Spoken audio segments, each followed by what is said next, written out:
Fala, leitores da Bíblia. Hoje a gente vai ler o Salmo de número 10 e eu acredito que esse Salmo tem muito a ver com a nossa realidade, a realidade do nosso Brasil. Nós vemos um crescimento grande da iniquidade há muitos anos na nossa nação. Nós vemos a corrupção proliferando, vemos a injustiça imperando muitas vezes. É claro que do último ano para cá, mais ou menos, a gente está vendo uma mudança muito grande, uma conscientização maior, mas é certo que não há nenhum Messias senão Jesus Cristo. Então, o que eu quero dizer com isso é que nem o presidente da República e nem ninguém será plenamente capaz de resolver as questões, os problemas da nossa nação. Então nós vemos ainda no presente, e certamente veremos nos próximos anos, muita injustiça, muita gente sofrendo pelos desmandos de políticos corruptos, de governantes sem escrúpulos, porque isso faz parte da natureza humana. O poder, em muitos casos, talvez na maioria dos casos, corrompe a alma, corrompe o coração. O poder produz desejo desenfreado por mais poder, por riqueza, à custa da vida de muita gente. E a gente vê nesse Salmo, Davi, se bem que não é claro aqui se foi Davi quem escreveu, provavelmente foi Davi. Nós vemos aqui ele descrevendo a realidade diante dos seus olhos e que não é uma realidade tão diferente da que nós vivenciamos, presenciamos hoje, nos nossos dias. O Salmo 10, no versículo 1, começa dizendo assim: Por que, Senhor, te conservas longe e te escondes nas horas de tribulação? Essa é uma indagação bastante comum, especialmente para aqueles que estão sofrendo. Aqueles que estão sofrendo, certamente, têm razões para questionar Deus e perguntar: Senhor, o Senhor está longe? O que o Senhor está fazendo? O Senhor está se escondendo dessas tribulações? O Senhor não está vendo tudo o que está acontecendo? Essa é a indagação inicial do salmista. E ele começa então a descrever o que ele está vendo, descrever a sua realidade, dizendo: Com arrogância os ímpios perseguem o pobre, sejam presas das tramas que urdiram. Então ele declara, que os ímpios, eles perseguem o pobre com arrogância. Então ele expressa aqui o seu desejo, que esses ímpios, essa arrogância, na verdade, todos eles sejam presos nas tramas que urdiram, ou seja, que aquilo que eles têm conspirado possa ser como que uma teia para eles próprios se aprisionarem. Ele segue dizendo: Pois o perverso se gloria da cobiça de sua alma. O avarento maldiz o Senhor e blasfema contra ele. O perverso, na sua soberba, não investiga que não há Deus são todas as suas cogitações. Quer dizer, a perversidade produz o ateísmo, ou o ateísmo a perversidade, enfim. A ordem dos fatores talvez não faça tanta diferença, eles vivem como se Deus não existisse. É isso que o salmista está dizendo. Eles vivem como se Deus não fosse o reto juiz deste mundo. Versículo 5. São prósperos os seus caminhos em todo o tempo. Quer dizer, os perversos, os ímpios, eles prosperam no seu caminho. Aquilo que eles planejam se realiza. Aquilo que eles desejam, eles conseguem, eles prosperam. Muitos acima e longe dele, ou melhor, muito acima e longe dele estão os teus juízos. Então agora ele declara, no caso, que os juízos de Deus estão acima de todos esses caminhos, de todos esses ímpios que andam deliberadamente no pecado. Ele está dizendo que Deus está acima de tudo isso. Quanto aos seus adversários, ele a todos ridiculiza. Então, Aqui, talvez eu não sei exatamente de quem ele está falando, se é Deus ou se são os ímpios. Provavelmente aqui Deus, né? Quanto aos adversários de Deus, ele a todos os ridiculiza. Isto está lá presente no Salmo 2, inclusive, quando fala que Deus se ri das nações, né, que conspiram contra ele. Não, olha, perdão. Na verdade, aqui não está falando de Deus, mas está falando dos ímpios mesmo, né? Os ímpios ridicularizam todos os seus adversários. Por que ele diz isso? Aí, versículo 6. Porque ele lá no seu íntimo, ele diz, jamais serei abalado. Então ele tem tanta autoconfiança que ele ridiculiza dos seus adversários, ele não se importa com a existência ou não de Deus, ele simplesmente vive de acordo com a sua vontade. Segue dizendo, de geração em geração, nenhum mal me sobrevirá. É isso que está no coração do ímpio. E aqui me passa pela mente, inclusive, a situação que nós estamos vivenciando agora, vendo agora, em relação ao Supremo Tribunal Federal. Eles vivem como se estivessem acima do bem e do mal, isentos de qualquer ingerência externa.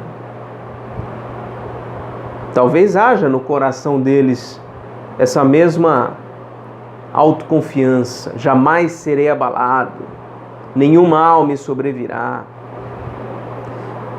Versículo 7. A boca ele a tem cheia de maldição, enganos e opressão. Debaixo da língua, insulto e iniquidade. Põe-se de tocaia nas vilas, trucida os inocentes nos lugares ocultos, seus olhos espreitam o desamparado. Olha como age o perverso. Ele tem prazer em trucidar aqueles que são inocentes, ele se esconde à espreita daqueles que estão desamparados para se aproveitar deles.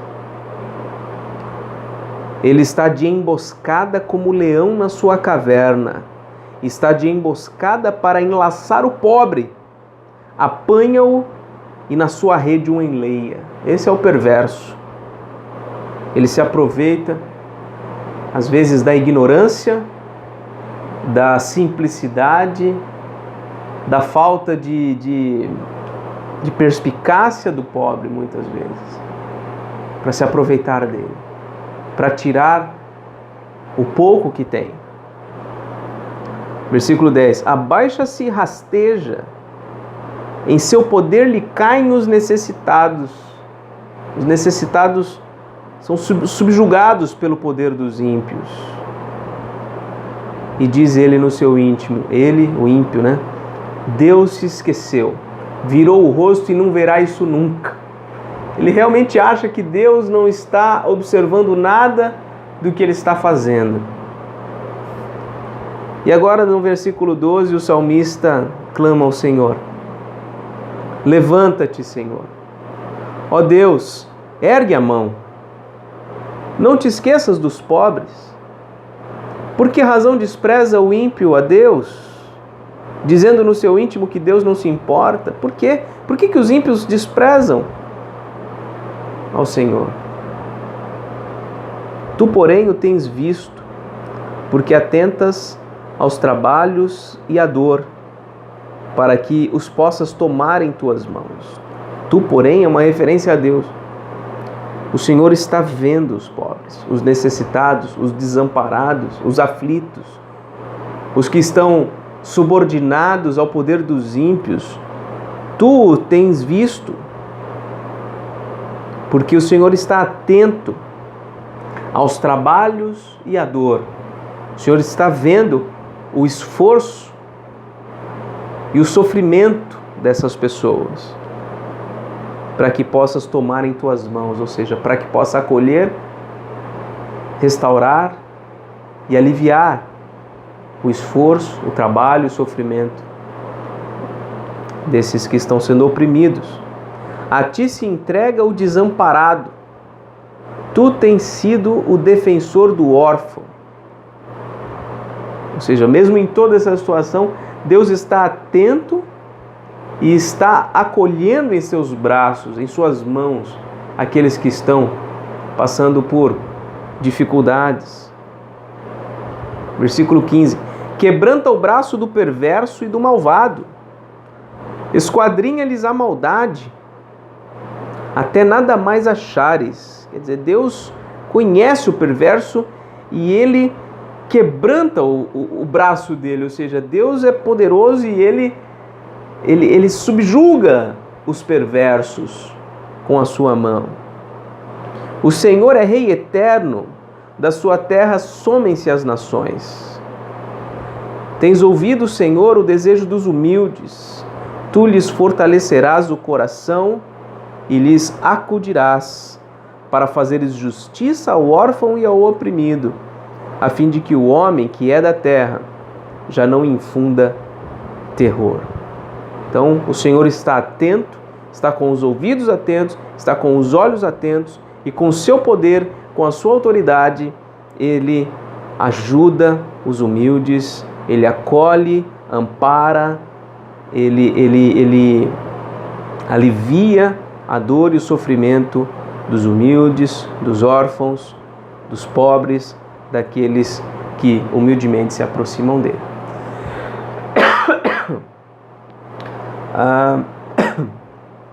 Perdão, é que eu já gravei alguns vídeos sem ventilador e eu passo muito calor, então eu estou deixando o ventilador ligado, só que aí seca a minha garganta. Na próxima vez eu trago um pouquinho de água aqui. Mas vamos lá, vamos tentar chegar ao final aqui do que eu gostaria de dizer. Quando João Batista estava preso certa vez, ele mandou perguntar a Jesus se ele era realmente quem ele achava que era ou se eles deviam esperar outro. E a resposta de Jesus foi a seguinte: diga para João Batista que os cegos veem, os coxos andam e aos pobres está sendo pregado o reino de Deus. Jesus, quando esteve presente no mundo, ele teve um olhar muito atento ao sofrimento dos homens. Ele fez tudo isso. Ele curou o corpo físico, mas sobretudo a alma de muita gente, de muitos que humildemente se aproximaram dele e clamaram por misericórdia, clamaram pelo perdão. A justiça, ela pertence ao Senhor. Deus, Ele há de executar juízo e justiça sobre toda a terra. É verdade que nós vemos ainda muito sofrimento, muitas injustiças, mas quando Jesus esteve no mundo, Ele demonstrou que Ele está com um olhar atento a todas essas realidades. Ele deixou um legado para a igreja, sim, de assistência aos necessitados. Por isso nós não devemos negar ajuda, negar o auxílio, o amparo, o acolhimento àqueles que desejam. Nós devemos ser como se fôssemos os braços de Deus nessa terra, acolhendo aos que sofrem. No entanto, o que podemos fazer é muito pouco diante da necessidade do nosso bairro, da nossa cidade, do nosso estado, do nosso Brasil, do mundo. É muito pouco. No entanto, isso é muito significativo, porque de alguma forma o mundo pode visualizar que Cristo está presente no mundo por nosso intermédio. É verdade que a gente não vai resolver todos os problemas, Mas o Senhor, nosso Deus, diz que Jesus levaria sobre si as nossas enfermidades, as nossas dores, tudo aquilo que nos oprime, que nos angustia. Ele morreu para nos livrar de todas mesmo, as consequências do pecado. E isso não se concretizará nesse presente momento, senão quando o próprio Senhor Jesus Cristo voltar com poder e glória, não mais como um cordeiro, mas como o leão da tribo de Judá, como diz a palavra. Glorioso, poderoso. Nesse dia, os perversos, os impostores, os ímpios, aqueles que vivem como se Deus não existisse, achando que jamais serão abalados, eles serão derrubados por completo. E reinará a paz e justiça no novo céu e na nova terra. Essa é a esperança do salmista quando escreveu no Salmo de número 10. E essa é ainda a nossa esperança também. Aguardemos, portanto, o Senhor, o nosso juiz, o justo juiz. Por meio dele, Deus julgará a terra. Que nós todos nos refugiemos nele, confiemos com todo o nosso coração naquele que se entregou para nos salvar plena e completamente de todas as consequências do pecado.